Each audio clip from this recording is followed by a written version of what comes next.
Olá pessoal, estamos aqui para dar sequência ao curso de redes neurais junto ao programa de pós-graduação da Faculdade de Engenharia Elétrica e de Computação da Unicamp. Este é o tópico 4, que será coberto em duas partes. Vamos então dar início à parte 1. Vamos finalmente começar a lidar com modelos matemáticos de redes neurais, tanto inicialmente do neurônio, depois de redes de neurônios, né, que chamamos de redes neurais artificiais, e já vamos fazer uso de vários conceitos abordados no tópico 3. Então, aqui temos o modelo matemático do neurônio artificial, ele é bem similar àquele proposto originalmente em 1943 por McCulloch e Pitts, só que lá eles usaram a função de ativação sinal, né, o hard limiter, que falamos também, e aqui nós vamos suavizar essa função de ativação e usar outros tipos de funções mais suaves, diferenciáveis, por exemplo. O modelo é bastante simplificado, mas atende bem aos nossos propósitos. Temos aqui, nesta região, o equivalente aos dendritos do neurônio, né? Aqui é o corpo celular que agrega os estímulos que provêm de outras células e são devidamente ponderados pelas conexões sinápticas, né? Essa é a ativação interna do neurônio, eu estou me referindo aqui ao késimo neurônio de uma rede genérica, né? Essa ativação interna passa por uma função de ativação, que pode ser linear, linear por partes ou não linear. E finalmente eu tenho a saída do neurônio K. Ok? Aqui vocês veem a formulação matemática mostrando que a ativação interna é uma combinação linear ponderada dos estímulos de entrada, mais um sinal de polarização, bias, offset, tem várias denominações para ele, né? Muito bem. Se eu colocar essa entrada de polarização, ou esse limiar, como um valor fixo, constante, e jogar o valor da polarização como um peso adicional WK0, né, eu posso transformar a ativação interna do neurônio, que é o U de K, num produto interno. Então essa ativação interna U de K vira esse produto interno. E essa função aqui, cujo argumento é um produto interno, tem umas propriedades interessantes que já vamos ver. Okay?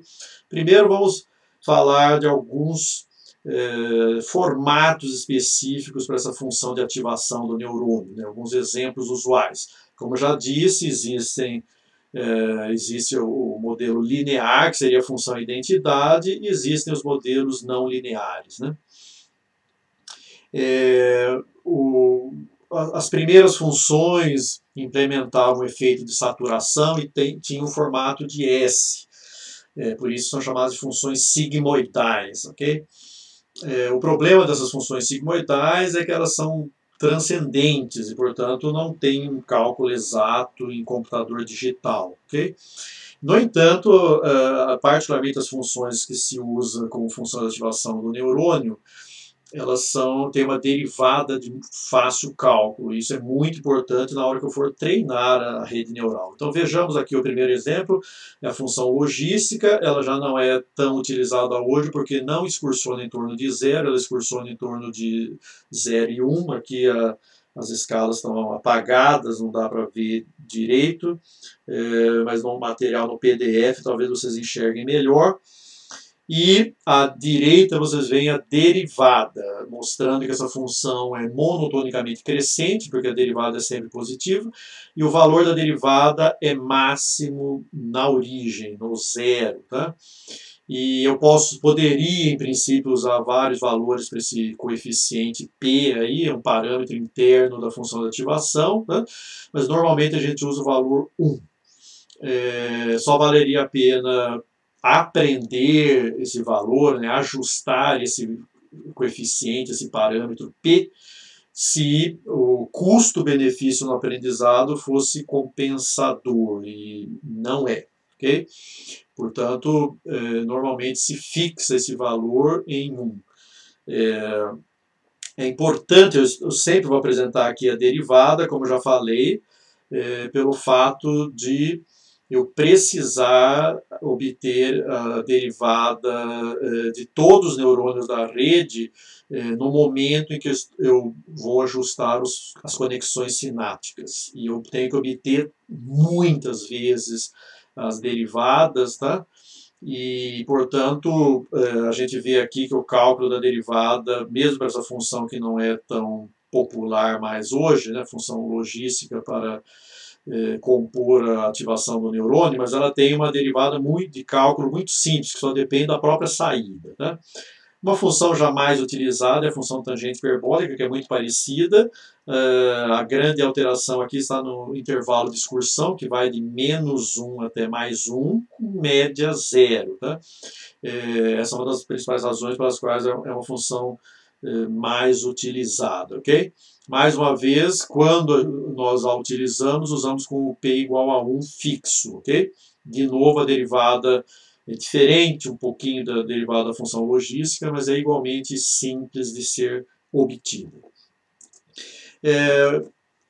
Com o advento das redes neurais com arquiteturas profundas, né, o treinamento delas, que a gente chama de deep learning, né, começou a ser mais bem sucedido, né, com o emprego dessa função de ativação aqui, que a gente chama de ReLU, Rectified Linear Unit. Como vocês veem, a fórmula dela é bem simples, ela é a função identidade caso a ativação interna seja positiva, e se anula, ou seja, não permite a saída de nenhum sinal caso a ativação interna seja menor ou igual a 0. Né? Está aqui o formato dela.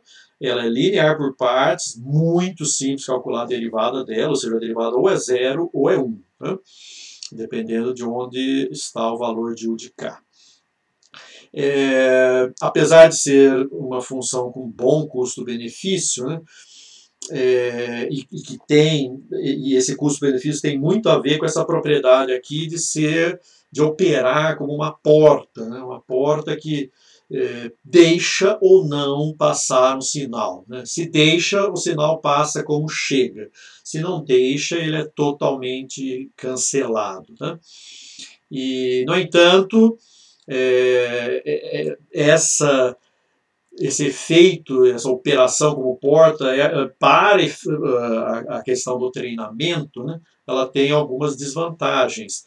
Por exemplo, se eu estou operando nesta região aqui, a derivada é 0. E, portanto, a minha competência para ajustar conexões sinápticas que ficam em camadas anteriores ao posicionamento desse neurônio que opera nessa região se perde. Ou seja, eu não consigo mais ajustar as conexões sinápticas anteriores a esse neurônio, porque ele está ativando numa região de saturação com derivada nula. Okay? Para resolver esse problema, normalmente se adota o que a gente chama de Lick-ReLU, que é uma função de ativação onde aqui, em lugar de ter derivada nula, a derivada é bem pequena, mas não nula, permitindo que, se for o caso, o neurônio saia dessa região e passe a operar para cá, ou pelo menos permita a passagem de algum sinal de diferenciação para permitir o ajuste das conexões em camadas anteriores. Tá? Outras variantes aqui, que eu não vou entrar em detalhes, mas têm obtido algum sucesso na literatura, são a ELU e a CELU. E para mais detalhes, por favor, consulte essa referência bibliográfica aqui. Muito bem. Vamos em frente. Eu gostaria de comentar aqui, vejam vocês que reparem que, como eu comentei, o argumento, né, a ativação interna, o argumento da função de ativação e, portanto, a ativação interna do neurônio é um produto interno e é um escalar, portanto. Né? E o que está acontecendo no neurônio quando eu realizo esse produto interno. Eu estou comparando o vetor de pesos sinápticos com o vetor de estímulos de entrada. É isso que a gente está vendo aqui. Agora, tá? Nessa seção 2. Se eu tenho dois vetores, V1 e V2, né, e quero projetar V1 na direção de V2, essa projeção nós vimos no tópico 3, recém abordado aqui nesse curso, tá? Que a projeção do vetor V1 na direção de V2 nada mais é do que o produto interno, aqui é uma outra notação para produto interno, né? O produto interno entre V1 e V2, V2 e V1. Tá?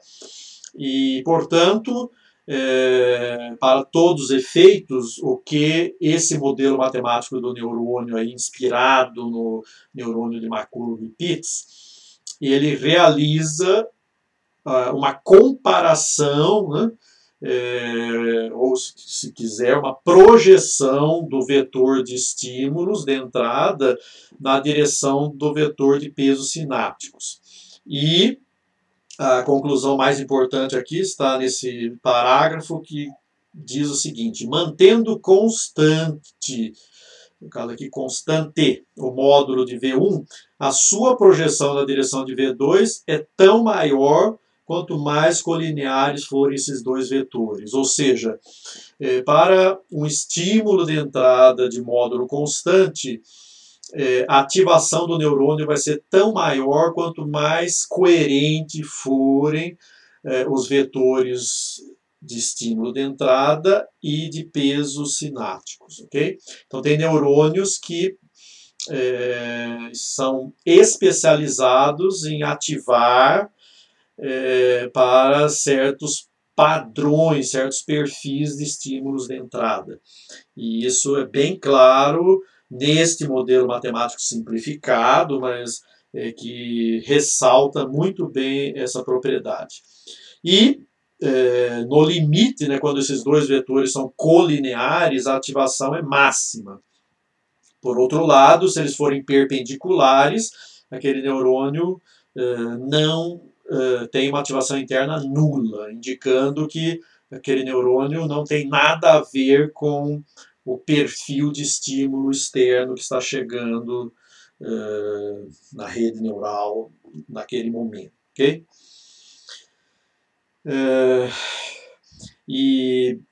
Fica então claro que produto interno realiza associação entre vetores. E é muito comum nós falarmos que o nosso cérebro tem memória associativa e realiza muitas associações entre eventos e sensações, por exemplo. Isso não é apenas uma metáfora, é fato mesmo. O nosso cérebro é especializado em realizar associações e, de novo, mesmo representando um modelo bastante simplificado do neurônio, esse modelo matemático aqui captura esse tipo de associação e, evidentemente, para que o neurônio faça as associações necessárias, ele tem que aprender um padrão de conexões sinápticas. Acho que já fica claro para vocês o que significa treinar neurônios numa rede, né?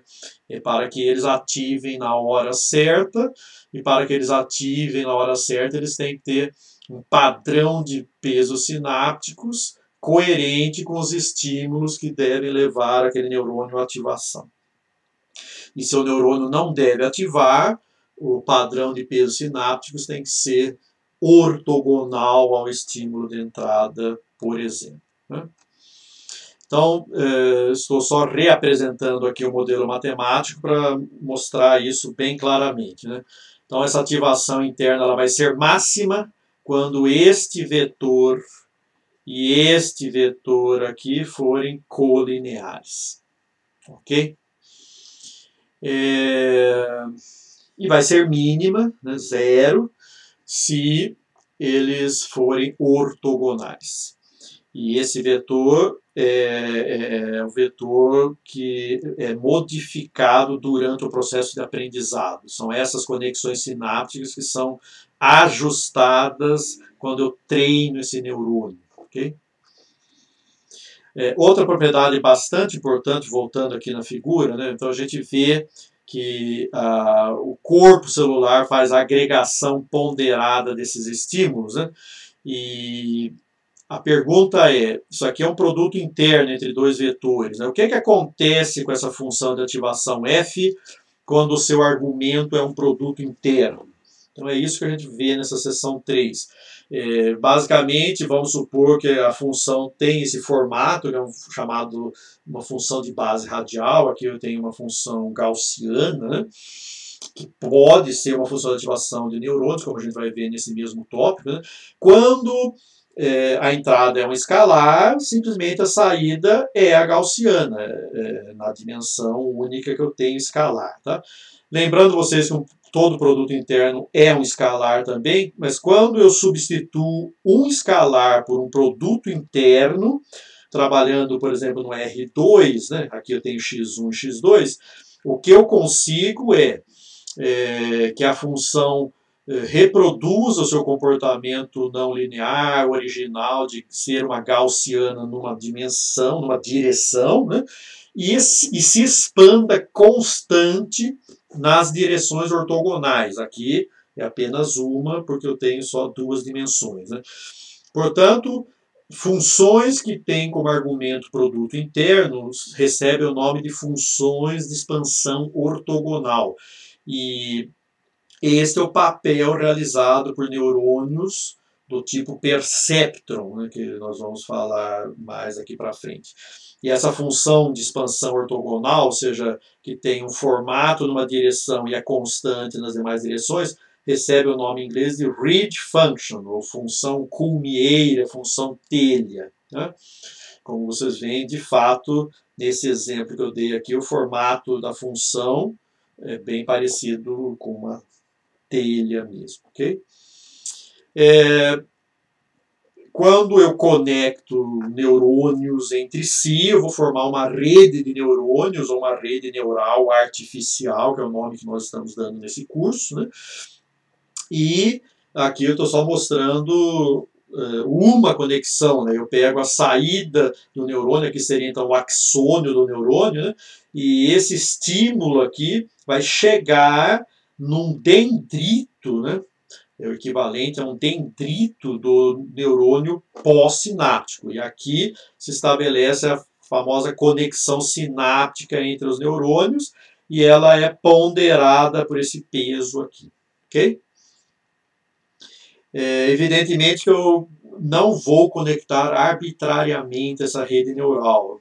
Normalmente a gente faz conexões em camadas, né? E nós vamos ver isso em arquiteturas bem tradicionais e bem populares aí da literatura. Né?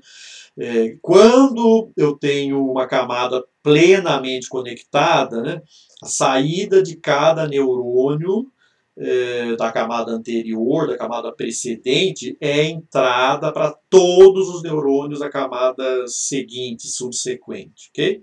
Então essa é uma estrutura lógica de concepção de uma rede que tem um encadeamento em camadas bem caracterizado. Tá? Isso ajuda na hora de modularizar o processo de treinamento e de processamento de sinais através dessa rede neural. Aqui temos o modelo de rede neural mais famoso até o advento das redes neurais profundas, né, que é o chamado perceptron com uma camada intermediária. Ele é multicamadas, né, porque ele tem 3 camadas. Uma camada de entrada, que não faz nada com os sinais, apenas os distribui para a camada seguinte.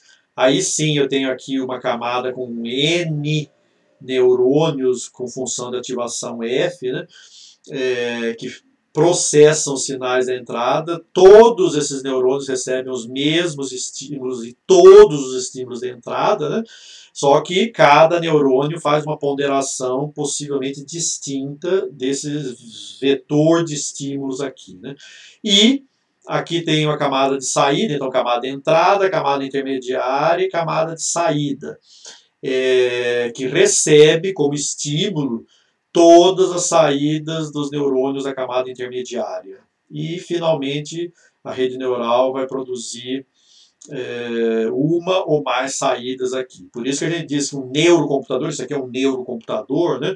É uma máquina que realiza mapeamentos com múltiplas entradas e múltiplas saídas. E quando eu vou treinar essa arquitetura, na verdade eu vou ajustar as bolinhas que tem aqui, a menos essa bolinha de junção, agregação aqui. Né? Então esses pesos sinápticos são passíveis de ajuste, assim como esses pesos sinápticos aqui. A questão é justamente essa, né? Quais são os valores únicos que eu devo atribuir a cada um desses pesos para que o mapeamento de entrada e saída faça o papel esperado dele, ok? Aqui temos a função de transferência do neurônio, né? Essa é a saída, a késima saída, supondo múltiplas saídas, e eu tenho aqui que essa rede com uma camada intermediária, ela nada mais faz do que uma combinação linear, né? Uma ponderação das funções de ativação dos neurônios da camada intermediária. Ok? Eu tenho aqui essas entradas constantes em 1 que simulam aquele sinal que eu chamei de bias ou de linear, de threshold, de offset, de polarização. Tem várias denominações para esse sinal constante em 1 que normalmente ajuda bastante no processamento. Tá? Então essa foi a rede neural mais famosa até recentemente e parte do sucesso dela se deve à sua capacidade de aproximação universal, ela pode aproximar qualquer mapeamento, né? Mas o número de neurônios e o número de conexões para se conseguir qualquer mapeamento, particularmente os mapeamentos mais complexos que eu preciso nas aplicações dos dias de hoje, né? O custo-benefício indica o uso de bem mais camadas do que apenas uma única. Tá? A gente vai falar um pouco mais sobre esses benefícios de aumentar o número de camadas mais para frente, embora eu cheguei a destacar alguns desses aspectos nas aulas inaugurais do curso. Okay? Muito bem. Vamos supor que essas funções de ativação aqui sejam lineares. Eu tenho aqui a função identidade, e, portanto, algebricamente, a minha rede neural não realiza nenhuma operação não linear. Ela só realiza operação matricial, né, que a gente já viu no tópico 3, que a matriz é um operador linear, né, e, portanto, esta rede aqui, que aqui está representada com essas bolinhas coloridas e na vertical agora, né, aqui é a camada de entrada, a camada intermediária, a camada de saída, essa rede neural nada mais faz como um mapeamento de entrada-saída do que uma operação afim, uma transformação afim. Né? Muito bem. E se eu acrescentar mais camadas, que seria camadas intermediárias, por exemplo, essa camada amarela, aí se eu puser mais camadas mantendo as funções de ativação lineares, eu ganho alguma coisa com isso? Então, nesse próximo slide, a gente vê que não, ok? Não há nenhuma vantagem em eu ficar encadeando camadas caso o processamento delas seja linear. Isso é uma constatação muito importante, mostrando que a não linearidade presente na função de ativação, nem que seja por partes, né, é fundamental para dar um papel relevante para as múltiplas camadas, né, e também para auxiliar na resolução de certos problemas de mapeamento com que a rede neural vai se defrontar aí durante o treinamento. Ok? Então, muita atenção a esses slides aqui. porque eles apresentam uma informação até surpreendente para alguns de vocês. Bom, estamos nos familiarizando com esse tipo de arquitetura. Evidentemente, muitos conceitos aqui ainda vão valer quando for para o caso de arquiteturas profundas, né? Mas nós estamos indo aos poucos, numa caminhada, nos preparando para os conceitos que suportam Deep Learning. Em breve, aguardem, tenham um pouco de paciência que nós vamos chegar lá, ok? Nesse momento, então, a gente vai ver, pegando um perceptron, né, com 5 neurônios numa única camada intermediária, né, nós vamos tentar entender qual é o papel desempenhado por cada um dos neurônios, ok? Vamos lá. A minha rede neural vai ter 21 pesos, eu a treinei para aproximar um mapeamento que de fato requer pelo menos mais de um neurônio na camada intermediária para ser aproximado. É esse mapeamento aqui, um mapeamento que tem não linearidades em várias direções, né? E essa é a configuração de pesos que, após o treinamento da rede neural, eu obtive. Até interessante para quem nunca viu, né? Essa é uma rede neural treinada e esses daqui são os pesos do neurônio 1. Veja que eu tenho o problema do R2 para o R1. Então eu tenho 2 entradas externas e mais a entrada de polarização, tá? E cada neurônio produz uma única saída. Então vamos lá. Aqui é o peso da polarização e aqui são os pesos resultantes do treinamento para as 2 entradas externas, neurônio 1. Neurônio 2, mesma coisa, o peso da polarização e o peso ponderando, né, os estímulos recebidos pelas entradas externas, neurônio 3, 4 e 5. E aqui é o peso de polarização da saída, que mostra, inclusive, que o comportamento da saída tem média 1, né, porque ele convergiu para 1 e por isso que chama offset, né? O peso de polarização captura o offset do sinal de saída, né? E aqui você tem os pesos da ponderação de cada um desses neurônios. Esse ponto 799 está multiplicando a saída do neurônio 1, esse ponto 9 está multiplicando a saída do neurônio 2 e assim por diante, ok? Então isso aqui é apenas um retrato de pesos sinápticos após o treinamento de uma rede neural, tá? E ela aproximou de forma não distinguível, né, este mapeamento não linear aí, e eu vou mostrar para vocês agora qual é o papel exercido por cada um dos 5 neurônios da rede. Então esse é o papel do neurônio 1, como vocês veem, é uma read function, a função de ativação é a tangente hiperbólica, esqueci de mencionar, e vocês estão vendo o formato da tangente hiperbólica numa direção e a função constante na direção ortogonal, ok? E todos os demais neurônios da rede vão ter o mesmo comportamento. E apenas a tangente, essa folha de papel dobrada no formato de um sigmoide, de um S, né? Ela vai sofrer rotações, translações e escalamentos, tá? Como você vê aqui, essa é a contribuição do neurônio 2, do neurônio 3, do neurônio 4 e do neurônio 5. Somando, eles já estão multiplicados pelos respectivos pesos de saída, né? Somando a contribuição desses 5 neurônios, tá? Eu obtenho esse mapeamento aqui. Então, ao treinar a rede neural, que tem 5 neurônios na camada intermediária, eu resolvi o seguinte problema, né? Combine 5 funções de expansão ortogonal, combine linearmente, né? De modo a produzir esse mapeamento. Então a rede neural distribuiu papéis automaticamente aos neurônios, e o primeiro neurônio fez isso, o segundo isso, o terceiro isso, o quarto isso, o quinto isso. Agregando a contribuição desses 5 neurônios, eu resolvi o problema. Ok? Aqui com duas entradas eu consigo visualizar tranquilamente, tá? Mas essa condição de função de expansão ortogonal vale para qualquer dimensão do espaço de entrada.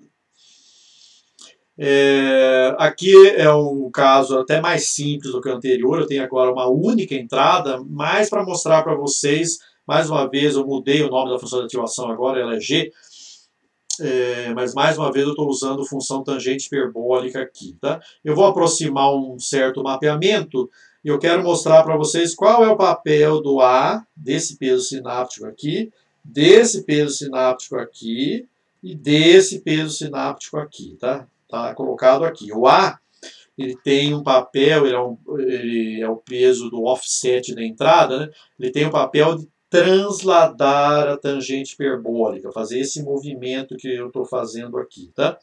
Já o B, ele tem o papel de alterar a inclinação, é o papel daquele P, entendeu? Por isso até que eu nem preciso ajustar aquele parâmetro interno da função de ativação, porque o próprio peso sináptico aqui, esse B, já está fazendo isso. Né? É um peso ajustável da rede neural. Né? E o C tem o papel de escalar a tangente hiperbólica. Então, se aqui é a função sigmoide, eu estou escalando adequadamente, né, ao encontrar um valor para esse C1. Tá? Como vocês veem aqui, bom, essa é uma outra visão da rede neural que eu vou usar para resolver o problema. Eu tenho também 5 neurônios na camada intermediária, pus agora a rede neural na vertical, né? E no slide seguinte eu vou mostrar o papel de cada um dos neurônios, que eu estou chamando de neurônio A, B, C, D, E. Okay? Essa é a função de transferência da rede neural, né? E aqui esse é o mapeamento final resultante da agregação dos 5 neurônios. Né? Então, esse é o papel do primeiro neurônio após o treinamento. Esse é o papel do segundo neurônio, somando os dois dá isso aqui, daí eu ponho aqui o papel exercido pelo terceiro neurônio, depois pelo quarto neurônio e depois pelo quinto neurônio. Aí eu somo o bias, ou a entrada de polarização, né? E finalmente obtenho a agregação dos 5 neurônios mais o bias. Okay? Percebe-se aqui que para resolver esse problema, que é encontrar esse mapeamento, essa função não linear aqui, eu não precisava de 5 neurônios. Como que eu sei isso, professor? Eu sei isso porque, por exemplo, olhando aqui o papel exercido pelo neurônio 3 e pelo neurônio 5, né, eles são muito similares, ok? E também o papel exercido pelo neurônio A e pelo neurônio D são muito parecidos. Né? Isso é muito comum, ou seja, se você põe mais recursos na arquitetura da sua rede do que é necessário para resolver o problema, durante o aprendizado, durante o treinamento, a rede neural vai usar os recursos que ela precisa, e aqueles que ela não precisa, ou ela cancela, ou ela aplica uma operação redundante, né? Colocando vários neurônios para fazer a mesma coisa, já que está sobrando neurônios. Né? Então, ou ela põe o neurônio para ficar ocioso, ou ela dá um papel para ele que é redundante, como vocês estão vendo aqui. Tá? De novo, é o próprio treinamento que vai definir numa estrutura distribuída, né, e auto-organizada, vamos dizer assim, é o próprio treinamento que vai dizer qual é o papel que vai ser exercido por cada neurônio da rede. Vamos falar então agora um pouco da superfície de erro. Né? Eu quero lembrar a vocês que eu tenho 3 mapeamentos envolvidos aqui. Né? É o mapeamento que eu quero sintetizar, que resolve um problema, por exemplo, de classificação de padrões. Né? Eu quero mapear dos atributos de um objeto para uma classe. Eu quero mapear o estado de uma planta industrial para ação de controle, ou seja, eu quero ter um controlador, que é um mapeamento. Né? Eu quero mapear de cenários para tomada de decisão, que seria um sistema autônomo, um tomador de decisão. Então, tem muitos exemplos práticos aí de atividades de engenharia onde a solução é um mapeamento, né? Então, quando eu treino uma rede neural, eu quero sintetizar um mapeamento que faça aquilo que eu preciso, né? Normalmente eu desconheço esse mapeamento, mas ele existe e eu quero reproduzi-lo, eu quero aproximá-lo. Então, existe um mapeamento que eu desconheço o seu formato, e eu tenho um mapeamento produzido pela rede neural, que é o mapeamento número 2, né, que tenta aproximar esse mapeamento número 1, e tem um terceiro mapeamento que a gente vai chamar aqui de superfície de erro, que é o mapeamento produzido para cada composição de pesos sinápticos, eu tenho um desempenho dessa rede neural. Então vocês têm que entender isso. No neurocomputador, como eu falei, realiza mapeamentos multidimensionais, e o mapeamento que ele vai executar depende dos pesos sinápticos. E para cada proposta de pesos sinápticos da rede inteira, né, eu tenho um mapeamento, e esse mapeamento tem uma certa performance, né? Então essa superfície de erro mede exatamente isso, mapeia cada configuração de pesos sinápticos a um erro cometido na saída, isso falando em treinamento supervisionado, que é o caso aqui, né? Então, a minha ideia é encontrar o mínimo dessa superfície, ou pelo menos algum mínimo local de boa qualidade. Tá? Então, aqui tem todo um formalismo matemático, mas eu desconheço essa superfície, mas se eu quero aproximá-la, eu pelo menos tenho que amostrar pontos dela. Né? É isso que eu faço aqui. Eu vou amostrar N pontos, né? Possivelmente com ruído. Eu não conheço G, mas eu consigo obter pares X, S, tá? Entrada, saída. Para usar esses pares, pode ser milhões de amostras, bilhões de amostras, centenas de amostras, dezenas de amostras, dependendo da aplicação, tá? E eu vou usar essas amostras para tentar aproximar o mapeamento. Mesmo que não haja esse erro aqui de amostragem, né? O número N de amostras é finito, indicando que esse conjunto amostral tem uma quantidade de informação limitada, né? Criando dificuldades para o treinamento, porque onde eu não amostrei, como deve se comportar a rede? Essa é a questão que eu tenho que responder, né? Bom, então, o objetivo de treinar uma rede neural é sintetizar um mapeamento G-chapéu, né, que aproxima esse mapeamento G aqui. Muito bem. Então, a saída da rede, nós já vimos, pegando de novo um perceptor com uma única camada intermediária, vai ser uma combinação linear de funções de expansão ortogonal. E eu preciso encontrar esses vetores VJ aqui, para J indo de 0 até N, e esses pesos aqui, WJ, ok? E eu posso organizar todos os pesos sinápticos da rede neural num vetor de parâmetros, que eu vou chamar de θ. Tá? Então, esse é o vetor contendo todos os pesos da rede neural. Se a rede neural tiver 870 pesos, θ é um vetor com 870 elementos. E são esses elementos que eu vou querer ajustar e de modo a minimizar o erro daquela superfície. E conforme eu vario θ, eu caminho pela superfície de erro. Vocês conseguem enxergar isso? Espero que sim. Né? Já ilustramos isso em aulas anteriores.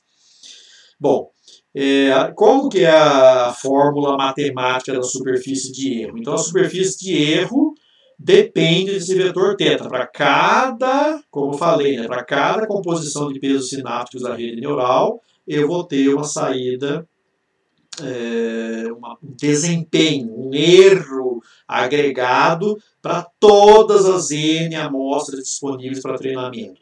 Aqui, essa fórmula é bem simples de acompanhar, né? Ela é o erro quadrático médio. que é uma das métricas possíveis de desempenho. Tá?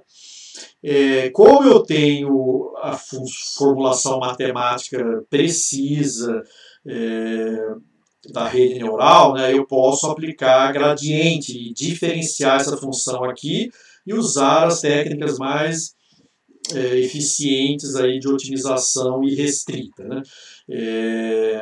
Se f for não linear, a função é não convexa, inclusive, tem mínimos locais, mas se ela for diferenciável, eu posso aplicar técnicas de gradiente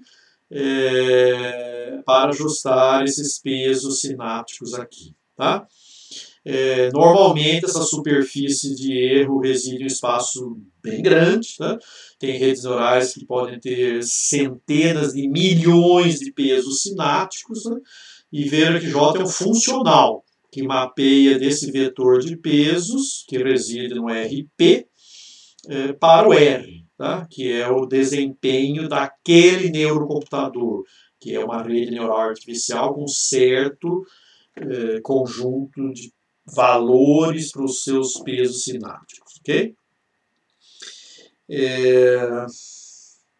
Bom, o objetivo, então, como já colocado até agora, mas formalizado nesse slide, é minimizar J, que é a superfície de erro. Eu quero minimizar o erro atuando em θ, como vocês estão vendo. Então, o aprendizado supervisionado envolve o problema de otimização não linear e restrita, até porque os elementos de θ não estão restritos a nenhum intervalo. Né? Os pesos da rede neural podem assumir qualquer valor, isso é uma vantagem aqui. Né? Repare que eu transformei tudo num problema de otimização, eu já comentei no tópico 3 que muita coisa, para não dizer quase tudo em aprendizado de máquina, acaba convergindo para uma formulação de um problema de otimização. Aqui não é diferente, né? Então, treinar uma rede neural é encontrar o vetor θ que minimiza a superfície de erro. Okay? Como é um problema não convexo, não tem uma solução fechada e eu devo recorrer a uma solução iterativa, que parte de um θ0, tá? Que são valores iniciais para o conjunto de pesos, e atualiza esse vetor de pesos sinápticos a cada iteração, dando um passo numa certa direção. Ok? Então, a cada iteração K, eu preciso calcular uma direção de atualização e também um passo. Ok? Na verdade, os algoritmos de otimização vão diferir justamente no cálculo do passo e da direção. Né? Tem alguns algoritmos mais eficientes que vão escolher direções mais promissoras e vão dar passos mais adequados. Okay? A função objetivo, portanto, que é isso daqui que vocês estão vendo, esse J de θ, ela diz matematicamente o que eu quero que o neurocomputador faça. Né? Então, eu tenho amostras do comportamento do mapeamento, eu desconheço o mapeamento, mas eu tenho amostras dele. Tá? Se as amostras forem suficientemente representativas do mapeamento, basta eu reduzir o erro entre a saída produzida pela rede neural e a saída informada por essas amostras de treinamento. Né? E quanto mais eu aproximo os dados de treinamento, a tendência é que o mapeamento da rede neural mais se aproxime do mapeamento que eu gostaria de sintetizar e treino uma rede neural para chegar a isso a partir de dados amostrados. Okay? Claro que a gente vai falar bastante ao longo do curso a respeito de como obter o passo e a direção, né, que são os chamados problemas de otimização. E na aula de hoje já vamos dar uma pincelada nisso, mas em breve nós vamos entrar em muitos detalhes, inclusive falando dos estados da arte hoje em otimização. Tá? Então, só fazendo uma síntese aqui, partindo de um conjunto de N amostras de entrada e saída, que são os chamados dados de treinamento, eu tenho 3 mapeamentos envolvidos, né? O mapeamento a ser aproximado pela rede neural, pelo neurocomputador, o mapeamento resultante do processo de aproximação, que é o que o neurocomputador vai produzir, e um terceiro mapeamento que é a superfície de erro, que mapeia do vetor de pesos sinápticos da rede neural artificial θ para sua performance quando implementada a rede neural, que é o J de θ. Ok? Muito bem. Então, se esse é o mapeamento que eu desconheço e quero aproximar, aqui eu estou tomando 2 entradas e uma saída só para ficar no R3 para eu conseguir visualizar, né? Eu desconheço esse mapeamento. E mais, eu vou querer aproximá-lo, mas eu vou querer aproximá-lo numa região de operação, né? Uma região de interesse. Então aqui está ilustrado isso. Essa região achurada em cinza é a região onde eu vou querer que a rede neural tenha alta performance, não é em todo o plano, tá? Então isso a gente chama de uma região compacta, que é chamada região fechada e limitada. É uma definição matemática de região compacta, ela é fechada e limitada. E eu desconheço o mapeamento, mas eu posso amostrá-lo. E aqui vocês estão vendo um conjunto razoavelmente rico de amostras que contam alguma coisa sobre o mapeamento. E é somente em cima dessas amostras que o algoritmo de treinamento da rede neural vai operar. Ele vai usar essas informações dessas amostras para ajustar as conexões sinápticas da rede neural. Após o treinamento, se ele foi bem sucedido, se a arquitetura da rede tem flexibilidade suficiente, o erro entre a saída da rede e essas amostras aqui, o comprimento desses palitos, né, tende a ser bem baixo, okay? Indicando que a rede neural foi capaz de sintetizar um mapeamento que representa uma boa aproximação do mapeamento original do processo que gerou os dados. Qual que é o problema que nós temos aqui? Já dei uma dica, né? O número de amostras é finito. Então aqui eu estou usando um exemplo em uma dimensão, só para simplificar. Então esse é o mapeamento que eu desconheço, ok? Eu extraio algumas amostras dele e, por exemplo, treino 2 redes neurais, uma que dá esse desempenho aqui, a outra esse desempenho aqui, tá? Essa rede neural tem um erro menor até do que essa para esses dados, né? Como vocês veem, ela interpolou os dados. Já essa rede neural aqui não chegou a tanto, apresenta um erro não desprezível, ela não passa por todas as amostras, ela não interpola, tá? Ela aproxima. Okay? Mas a pergunta fica, seria então esse mapeamento aqui melhor do que esse, ou vamos generalizar, qual desses 2 mapeamentos é melhor?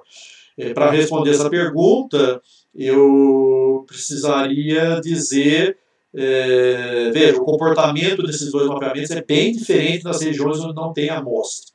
Então, volto a perguntar, qual comportamento é mais correto? Esse daqui, por exemplo, entre essas 2 amostras, ou esse daqui? São comportamentos bem diferentes, né? Portanto, uma forma possível de dar preferência a certos mapeamentos durante o treinamento, inclusive, em detrimento de outros, né, é recorrer ao que a gente chama de um conjunto de dados de validação, que não são usados durante o treinamento. Então vocês estão vendo aqui essas bolinhas em branco, elas não participam do processo de treinamento, mas elas participam do processo de avaliação de neurocomputadores que são sintetizados durante o treinamento. Okay? Então, aqui fica evidente que o mapeamento da direita tem uma qualidade melhor do que o mapeamento da esquerda, se eu levar em conta o erro cometido para as amostras em branco. Okay? Então, essa é uma forma, a gente chama isso de holdout, né? Uma técnica que nós já vimos exemplos no curso e vocês já implementaram na primeira atividade de fixação de conceitos, né? esse conceito de conjunto de treinamento e conjunto de validação. O conjunto de treinamento aqui são as bolinhas pretas e o conjunto de validação são as bolinhas brancas. Okay?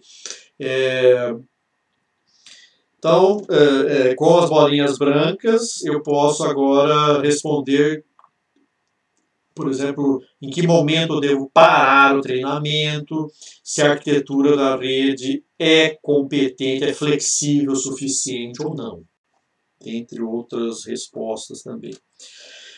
Nós vamos agora parar um pouquinho de falar de arquiteturas de rede neural e de ajuste de conexões sinápticas para mostrar o problema do ou exclusivo, que historicamente tem um papel muito relevante. Vocês se lembram que eu comentei aqui que em 1969, Papert e Minsky, dois pesquisadores do MIT, mostraram que um neurônio do tipo perceptron não é capaz de desempenhar o mapeamento produzido pela porta lógica ou exclusiva. Então está aqui esse mapeamento. Quando a entrada é 0011, a porta lógica fornece a saída 0, tá? Porque a entrada não é exclusiva. Quando a entrada é 10 ou 01, entradas binárias, né, ele fornece na saída 1. Tá? Então, a porta lógica ou exclusivo classifica esses dois pontos numa classe, que é a classe 1, e classifica esses dois pontos numa outra classe, que é a classe 0.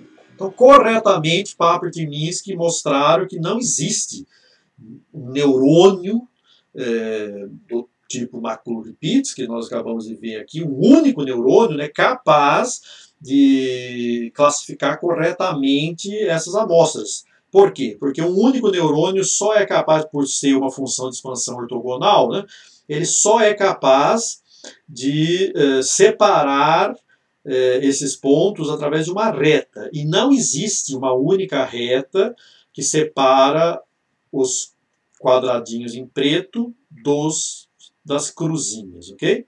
Então veja aqui, esse único neurônio, ele produz como função de ativação, tomando como função de ativação função sinal, né, ele produz como mapeamento de entrada e saída, tendo a função de ativação sinal, dado que é um cenário binário aqui, né, eu posso usar essa função de ativação, algo desse tipo. Né? Como eu já disse, ajustando essas conexões sinápticas aqui, o que eu posso conseguir é rotacionar essa forma de mapeamento aí, transladar e escalar também, né, que isso não tem muita utilidade aqui. E, de fato, esse único neurônio aí, ele joga tudo que está dessa reta aqui para cá na classe 0 e tudo que está da mesma reta para lá na classe 1. Tá? Então não é possível. Esse único neurônio, como Papert e Minsky mostraram, não é capaz de resolver o problema do exclusivo. Porém, se eu conectar 3 neurônios nessa configuração que vocês estão vendo aqui, aí eu vou conseguir resolver esse problema, mostrando algo muito relevante. Né? Se todo computador digital pode ser concebido a partir de portas lógicas ou exclusivo, pode. Né? Então, um neurocomputador que reproduz todas as portas lógicas ou exclusivo usando 3 neurônios, como vocês estão vendo aqui, é tão poderoso quanto um computador digital, okay? Quebrando o argumento que eles apresentaram em 1969, que levou a área de redes neurais a ficar tanto tempo no descaso. Tá? E veja que é tão simples, né, derrubar a conjectura deles. Dá para resolver na mão esse problema aqui. Tá? E veja, para resolver o problema, na verdade, como que eu faço? Né?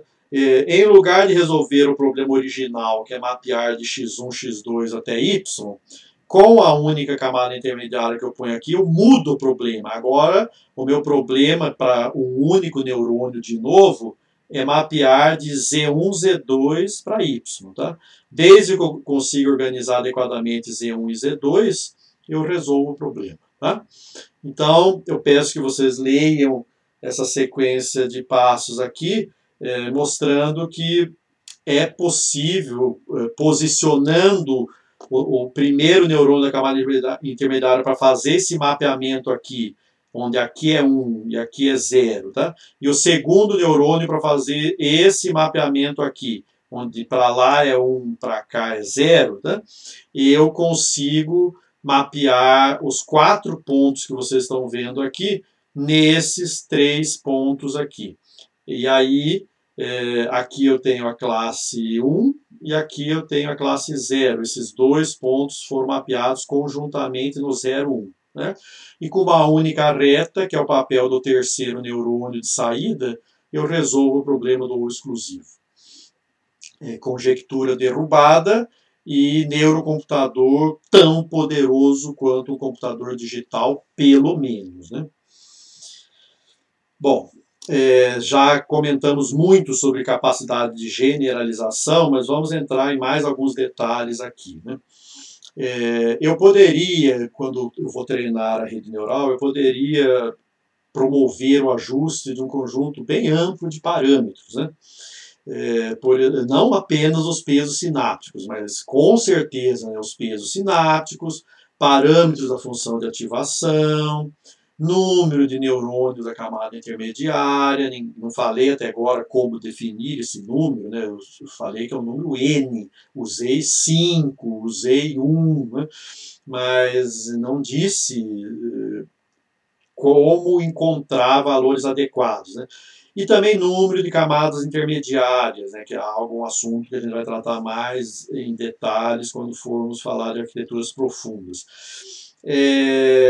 Nós, nesse tópico aqui, nós vamos nos restringir de fato ao ajuste dos pesos sinápticos, mas nem por isso, né, nem por não estarmos cuidando desses outros hiperparâmetros aqui, que o problema é simples, ok?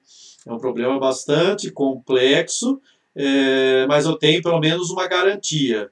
Antes de iniciar o treinamento, se eu estiver usando uma MLP, né, eu sei que ela tem capacidade de aproximação universal. O que é isso? Eu não conheço o mapeamento que eu vou aproximar, mas o meu neurocomputador é capaz de aproximar qualquer mapeamento, desde que ele seja contínuo e desde que eu me restrinja a uma região compacta do espaço de entrada, ok? Essa é a definição que todos esses autores aqui no final dos anos 80 e início dos anos 90 nos trouxeram, tá? Então é muito tranquilizador isso. Eu consegui aplicar uma técnica de aproximação de mapeamentos que, independente do mapeamento que eu preciso obter, e eu desconheço qual seja, tá? Eu vou conseguir aproximá-lo com grau arbitrário de erro.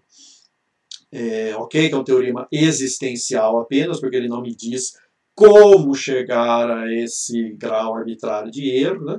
Mas teoricamente existe uma rede com uma única camada intermediária que garante isso. Okay?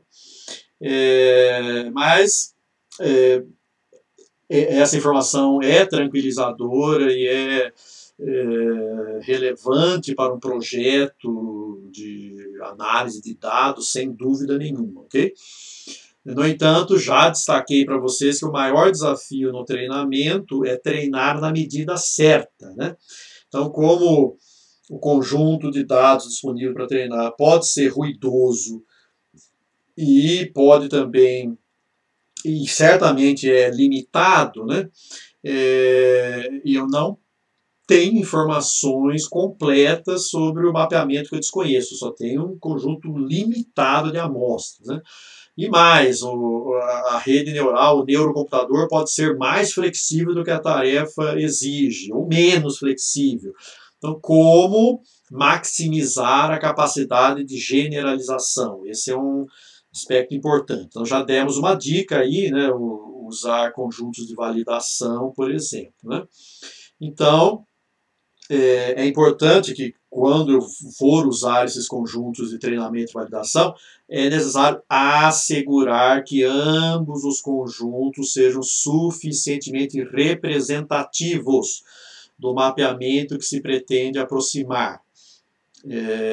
Assim, se eu minimizo o erro junto ao conjunto de validação, é de se esperar que a performance dessa rede neural em campo, né, junto a dados que não foram vistos durante o treinamento, se mantenha, né, tenha, não decepcione o projetista ou o cliente que comprou o seu produto, que é uma rede neural treinada. Né? Então veja, aqui é um caso prático, isso aqui não é um desenho, né? Eu tenho amostras coletadas desse mapeamento que é considerado desconhecido, tá? E essas amostras estão sujeitas a ruído de média zero, e eu vou treinar redes neurais tomando essas amostras, e somente elas, né, para realizar o treinamento. Aqui você vê o resultado em tracejado de uma rede neural que a gente chama de underfitting, né? Que é uma rede neural com poucos neurônios, portanto, ela não tem flexibilidade suficiente para responder às demandas do problema. Né? Aqui já é uma rede neural que produziu overfitting, porque além de aproximar o perfil do mapeamento, né, a rede neural se contorceu para levar em conta também o ruído. Vocês estão vendo aqui, ela interpolou os dados. Tá?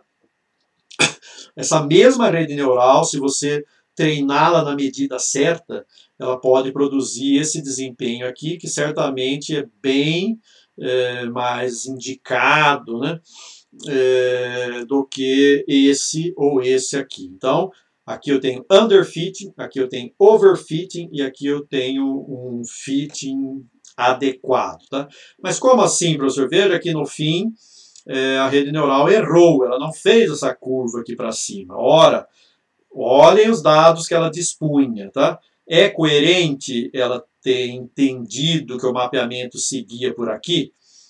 Dado que eu não tinha amostras nessa região aqui, é coerente, ela está passando entre duas amostras, né, um compromisso entre elas, né, e curiosamente aqui o erro foi para baixo, né, porque se tivesse um erro para cima ela não cometeria isso daqui, então tudo tem explicação aqui e também mostra que quando os dados coletados para treinamento não são representativos do mapeamento que se quer aproximar, não há por que esperar que a rede neural tenha bom desempenho. Então você pode fazer um belo projeto, um projeto competente de uma rede neural, treiná-la com competência, e mesmo assim o desempenho dela ser um desastre. Né? E aí a culpa seria das amostras. Né? O problema é nós culparmos as amostras quando o culpado é o projetista, né? Que normalmente é a situação mais comum às vezes. Vocês estão vendo aqui e como obter, então, esse fitting adequado, sem incorrer em underfitting nem em overfitting? Né? É uma boa pergunta. Então, vamos lá. Aqui você está vendo, de novo, dois casos reais de treinamento. A curva em azul é o erro de treinamento e a curva em vermelho é o erro de validação. Então, veja, eu treinei aqui por 1000 épocas, esse caso aqui, não importa qual problema foi, tá? Que rede neural, etc. E eu deveria, segundo o que eu estou vendo aqui no comportamento da curva em vermelho, do erro de validação, eu deveria ter parado o treinamento nesse ponto aqui, com menos de 100 iterações. Então, veja, eu fiz 1000 épocas e eu deveria ter parado com 85 épocas. Tá? Aqui,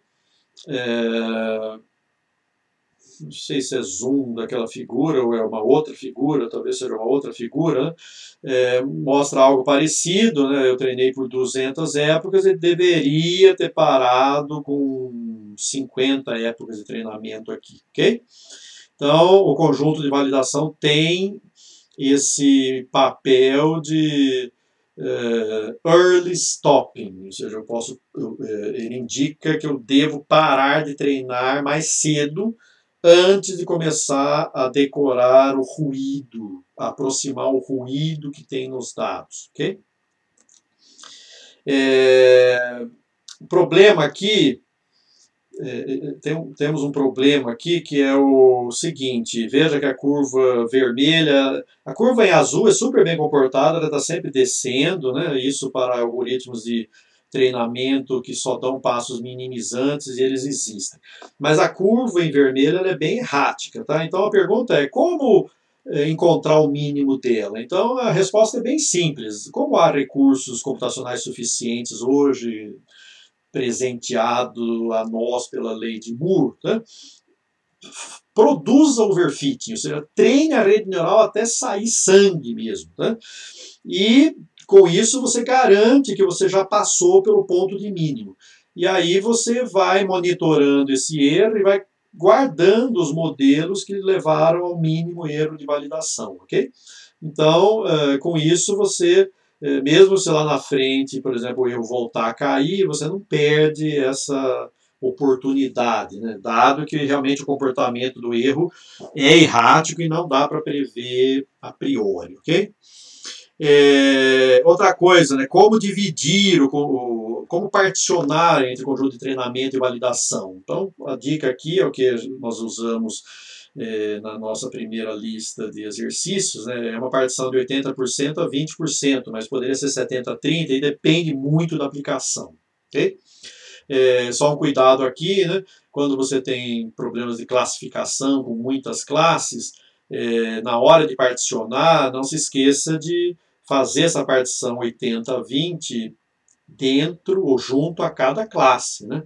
E não só junto a todos os dados, porque pode acontecer por acaso de alguma classe ficar subrepresentada e não apresentar essa proporção 80-20, ok?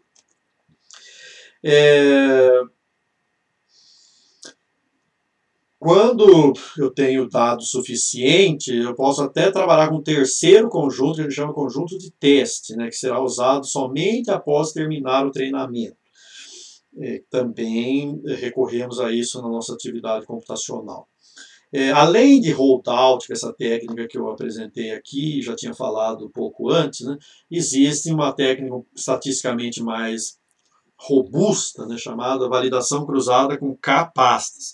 Existem outras também, mas essa daqui tende a explorar melhor o conjunto de dados de que você dispõe. Né? A ideia está bem ilustrada nessa figura, depois vocês deem uma olhada no texto. Né? Então, se você tem esse conjunto de amostras, você divide, por exemplo, no caso aqui, K igual a 5, né, em 5 pastas e treina 5 redes neurais. A primeira rede você vai treinar com as últimas K pastas, as últimas 4 pastas e validar com a primeira pasta.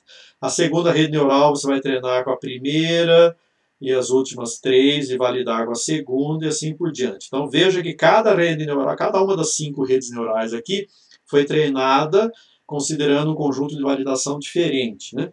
Ao final você tira uma média ou faz se você está atrás de medida de performance, né, você tira uma média do desempenho das 5 redes. Se você quer mesmo um classificador, em lugar de escolher um dos 5, você pode fazer um comitê dos 5 também. Okay? Eu vou terminar a parte 1 do material aqui, falando dessa sessão 11.2, né?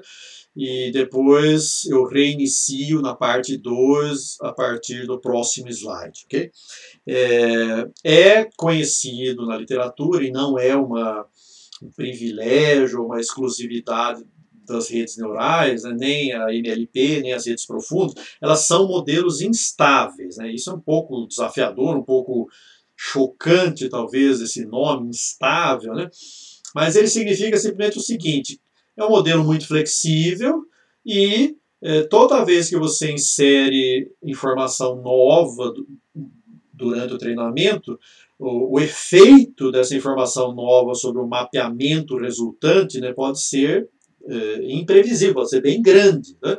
Então isso é bem conhecido e as redes neurais, os céticos das redes neurais, né, que cada vez são menos, mas é bom que exista, e muitos deles têm argumentos consistentes ainda, né? Não resolvemos todos os problemas da área, com certeza, né? Mas já progredimos a ponto de superar desafios que eram considerados inatingíveis, né, pela computação. Tá? Vamos voltar a falar disso mais adiante. No entanto, mesmo esses críticos, né, das redes neurais, eles têm que ser justos e entender que a instabilidade do modelo é uma vantagem e não uma desvantagem, tá? Principalmente quando a gente fala em comitê de máquinas, né? Eu posso explorar essa instabilidade para produzir vários modelos que se comportam de forma diferente, dado que eles, por exemplo, foram treinados para uma subamostra distinta dos dados, né, e tirar um consenso desses múltiplos modelos. Então, a instabilidade aqui é uma boa notícia, só que é um desafio para o projetista que está tentando treinar um neurocomputador, né, uma rede neural artificial. Então, essas técnicas que a gente já viu duas delas aqui, o holdout e o k-fold cross-validation, tá? E mais a dropout, que é uma técnica que a gente vai ver um pouco mais adiante, já no contexto de deep learning, né? Elas podem ser interpretadas como uma forma de robustecer o resultado instável, né, de aproximação do mapeamento de entrada-saída. Tá? E, portanto, só estou alertando vocês, né, que além da necessidade de maximizar a capacidade de generalização, além dos hiperparâmetros da rede neural, além da qualidade das amostras para alimentar o treinamento, né, eu também tenho